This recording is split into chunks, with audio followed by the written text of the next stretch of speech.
Hello everyone. It's me, Arden Lee. I am back with another video today.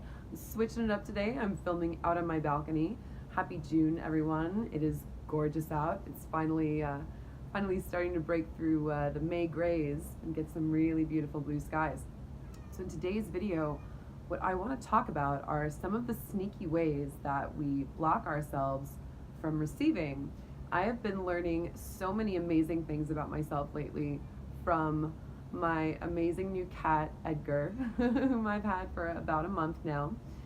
He's inside looking through the screen door meowing at me. He kind of wants to come out here, but I don't know if I trust him enough yet on the balcony. So so I wanted to talk about I'm seeing just, kind of these parallels in some of the assumptions we make about how much love someone is willing to give us and how that might show up in some of our relationships, and how that might be rooted in some of the patterns that we've experienced before. So I'm going to jump into that.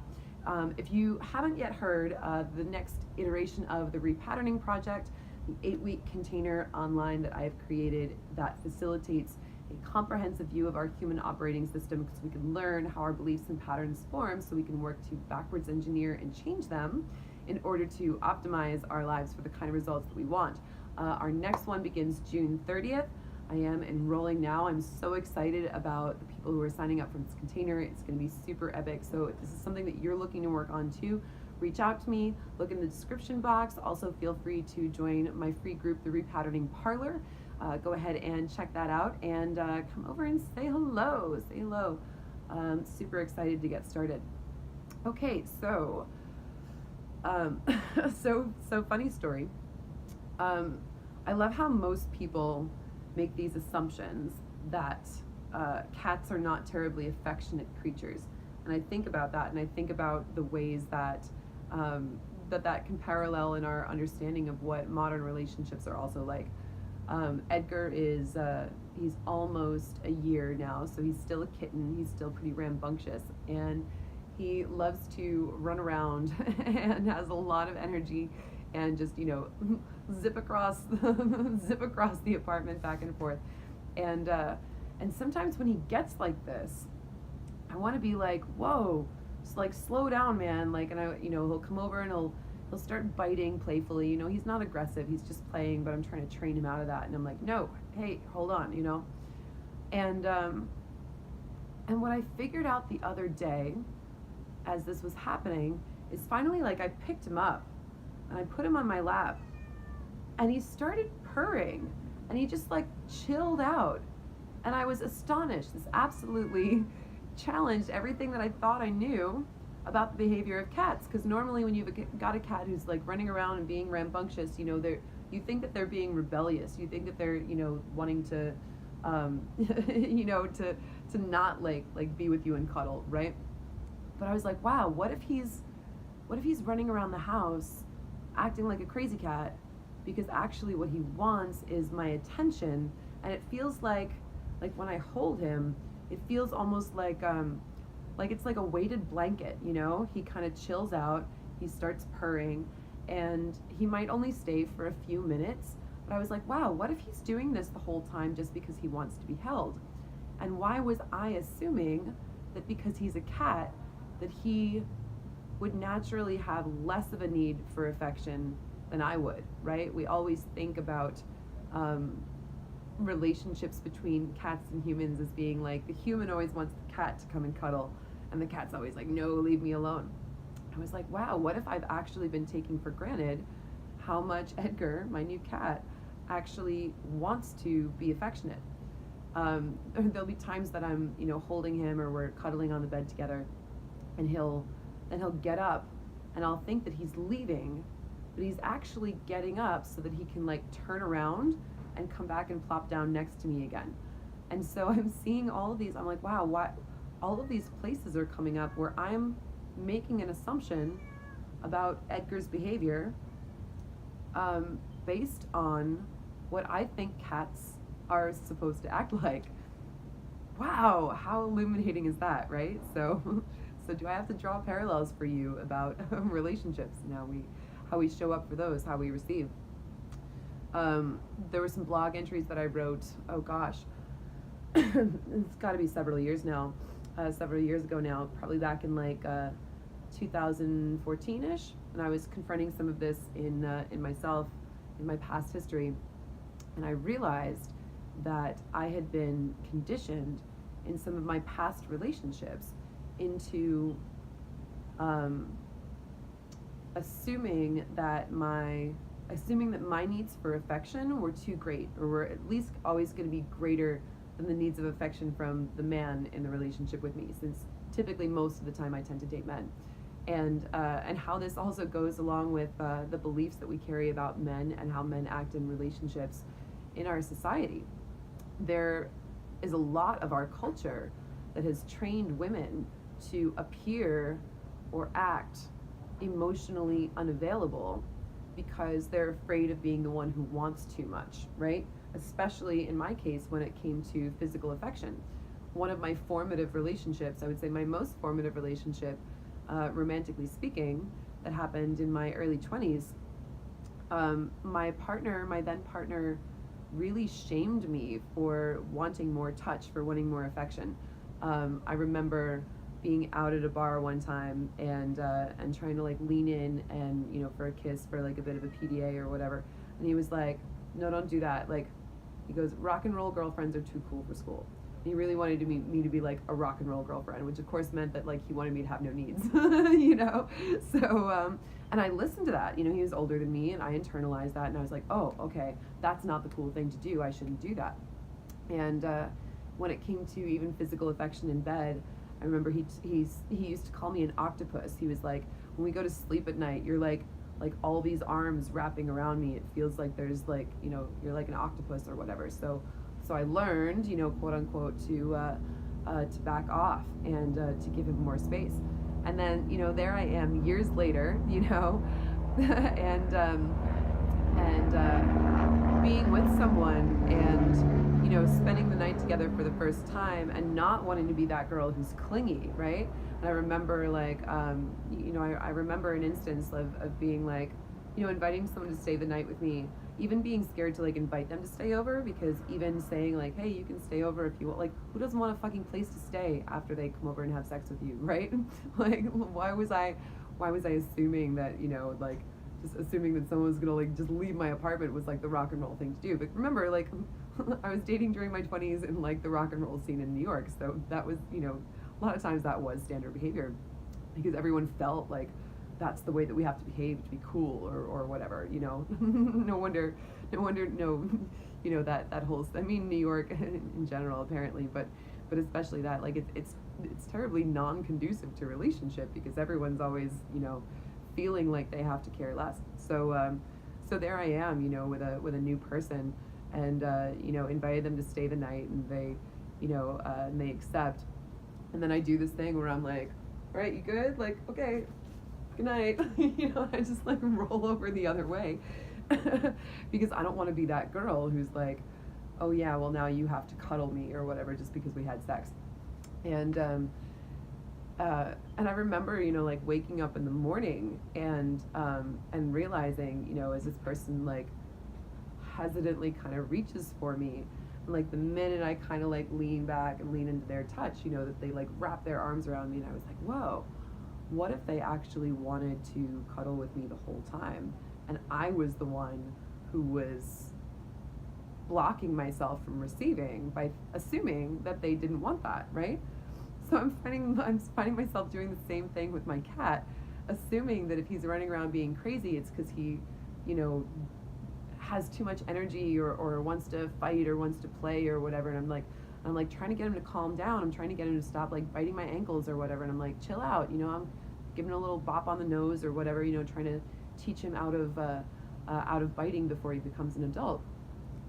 And then like I realized that as soon as I just pick him up and hold him, he chills out and starts purring. I'm like, my mind is blown. Are you even a cat, right? So I think about this, and I think about, you know, I've been sort of invited to think more recently about the ways that we really limit people and make assumptions about them, from the ways that they, you know, in the ways that they show up for us, by assuming that they're going to give us less than than perhaps they actually want to. I've been thinking about how you know, as people who are, you know, for example, when one of the things that I got from some of the people that I dated when I lived back in New York in my 20s, I used to sometimes get this feedback of people who, you know, like long after they'd left me, like broken my heart, you know, I was like super into them, really wanted to be with them, and then they'd leave, or they'd fuck me over, or they'd ghost me or whatever, and then, you know, sometimes after the relationship, they would apologize and say, hey, like, I realize I actually didn't treat you really well. I just assumed that you were too good to be true. I just assumed that you were gonna fuck me over, that this couldn't possibly last, that this couldn't possibly be real. You were, you know, really generous. I thought you were just like looking at me as like a fling or a toy or whatever. Or, you know, I just didn't think that this, I didn't think it was gonna last. And I thought that I, you know, I should get myself out of there before, you know, before I got hurt or whatever. I'd be like, no, you idiot, I was nice to you because I actually liked you. Like, you know, like I was showing up for you because that's what I wanted to do. And, or even people who left relationships with me where, you know, I heard a story once of someone I had dated for, you know, a little less than a year, who left me when I really wanted to be in the relationship. And I heard that they told a mutual friend afterwards. They were like, yeah, I really enjoyed my time with Arden, but I just, you know, it was really awesome, but I just felt like all of that awesomeness should be going to somebody else. I didn't feel like I was deserving of it. I'm like, whoa, you know, so different. And you know, we can't make those people like, just because something is really good for someone doesn't, like, we can't make them choose it. Just because it's what's in their hearts, or it's like, you know, if you're trying to, for example, date someone who has a lot of sexual shame, and you're trying to, like, be like, no, like, your sexuality is valid, like, this is wonderful, this is what you're supposed to be doing, this is what's in your heart, this is what is truthful to you, this is how you should be living authentically. That doesn't mean that they're going to do it, right? I've made that mistake a lot before in the past, that assuming that just because something is in someone's hearts, or it's, you know, it feels like the right thing, the true thing, the authentic thing. Not everyone is going to pick the authentic relationship. A lot of people are going to say, no, that's too intimate, that's too scary, I don't want to wear my heart on my sleeve like that. Let me just go date this person that I can just hide from, right? So just because we know this, just because this happens, doesn't mean, like, you know, not everyone always does the right thing. But I start to think about, you know, how many of us look at people out there and just assume that they're not down because we don't feel worthy of them.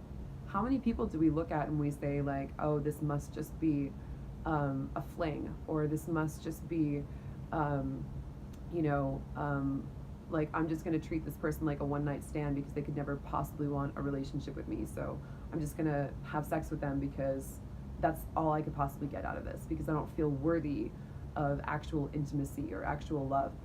And especially when you're dealing with people who are, you know, like people like me. Like, this has been in my history a lot, you know, because I'm someone who has been historically like a people pleaser, an overgiver. I show up a lot. I show up really hard, and truthfully, yes, there were times in my past that I was doing that to protect myself. I was like, well, if I'm in control of the ways that I show up, then I don't have to receive, then it's not as scary for me. So I understand where people got that impression about me, but in my heart, you know, I was doing it because I wanted to be there. I was doing it because I wanted the relationship. And I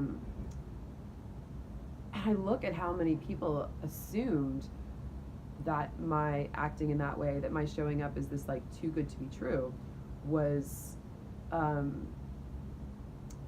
sign that I didn't, was a sign that they weren't worthy of that, was a sign that they weren't going to be able to sustain that. So I think about this now when I go and pick up Edgar and he actually wants to cuddle. Have I let my beliefs about what cats actually want affect the way that I interact with Edgar, and whether I, you know, cuddle him when he's running around the house being wild, or whether I assume that he's, you know, not doing that for my attention, doing that just to, that I assume that I have to discipline him or something like that, instead of actually realizing that what he wants is to be picked up and held. When you meet a cat who like runs around and tries to get your attention because he wants you to pick him up and like hold him, but sure enough, the minute I pick him up, he starts, he chills out, he starts purring, it's like we have these ideas about cats like not wanting to be held because they want their freedom, and he does like to, when he's done, he wants to be able to know he can leave. But sometimes when I hold him like this, he chills there, and I swear it's like a weighted blanket. He's like, no, I want the compression. I want to be held. It's wild, right? How many times do we do that in our relationships, especially when we are looking at, super attractive people that we think are probably out of our league, and, we assume like, oh, well, this is, the only thing that I could get from this person would be sex, or would be like, non-intimacy, so I'm just going to treat them like that. And as someone who's been in that boat before, I can say that that's lonely. It's like lonely to not be seen. It's lonely, having people just assume that you're just there to put up a front, or you're just there to give them some kind of experience or whatever.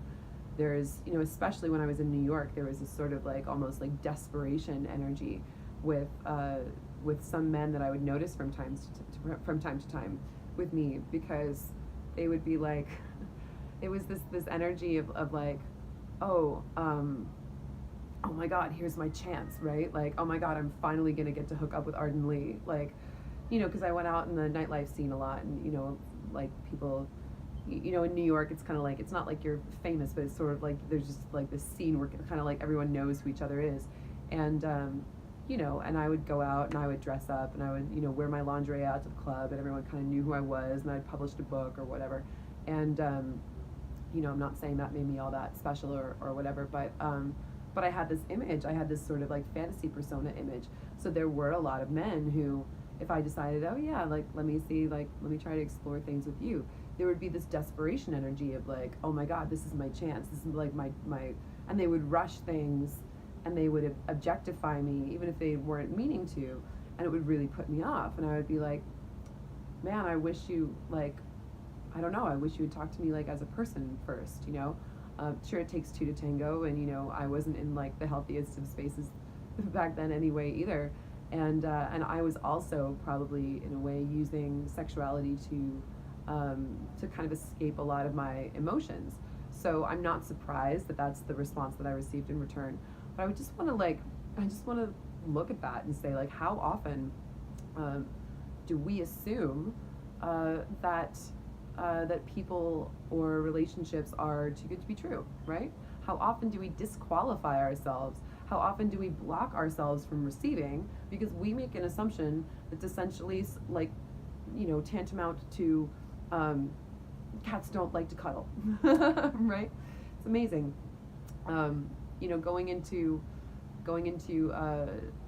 to intimacy with that belief, and then like finding that you have a cat who actually gets upset when you don't cuddle him enough, and starts running around the room because he's like, hey, I want your attention. So I thought that was interesting to think about.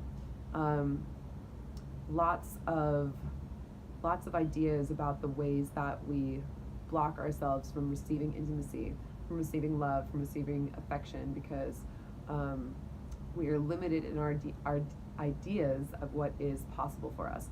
So thank you guys for listening. I hope this was fun and interesting. Reach out to me about the repatterning project starting June 30th. So excited to get started. Thank you guys, and I will see you next time.